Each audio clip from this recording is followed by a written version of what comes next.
નમસ્કાર ખેડૂત ભાઈઓ, હું એચએમ ક્લાઉડ તરફથી પ્રતિનિધિ નરેશ ચૌધરી. અત્યારે અમે ઉપસ્થિત છીએ સરા ગામ ખાતે. જિલ્લો છે નવસારી. આ એક ચંપાનો પ્લોટ છે. એમને આપણે ખેડૂત દ્વારા આપણે એક માહિતી લઈએ કે કેવા છે ભીંડા, કેવું ઉત્પાદન મળે છે. શું નામ છે તમારું? દીપક પટેલ. દીપકભાઈ પટેલ. કયું ગામ? સરા પાંજરાપોળ. પાંજરાપોળ.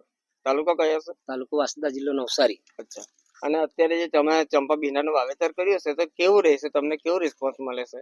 આટલા વર્ષ બીજું બધી વેરાયટી બનાવીએ, તેમાં કઈ બહુ એટલી ઉપજ નહીં આપતા, પણ આ વર્ષે ખાલી ટ્રાય મારવા માટે 1.5 કિલો ચંપા નું બિયારણ બનાવ્યું.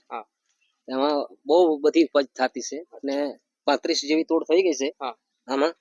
તો પણ હજુ નવા જેવા ભીંડા લાગે, હજુ મને લાગે ત્યાં સુધી 35 તોડ થાય મને લાગે. એટલે તોડમાં પણ ફરક પડે. એટલા બીજા ભીંડા 40-45 તોડમાં પતી જાય. પણ આ વર્ષે આ ચંપા ભીંડા બરોબર રિઝલ્ટ આપતા છે એવું લાગતું છે મને હાલ સુધી. ખૂબ જ સરસ ભાઈ. કે અત્યારે 35 વીણીનો આપણો પ્લોટ જોઈ રહ્યા છીએ કે 35 વીણીના પ્લોટમાં હજુ ઉત્પાદન 35 થી ઉપર ઉત્પાદન મળે એવી શક્યતા છે. ખૂબ જ સરસ મહેનત છે અને એ ભાઈએ ઘણી બધી વેરાયટી લગાવી છે કે આ વર્ષે એમણે ચંપા બીના પણ વાવેતર કર્યું છે અને ચંપા બીનામાં સારામાં સારું ઉત્પાદન લઈ રહ્યા છે. ખૂબ ખૂબ ધન્યવાદ તમારો.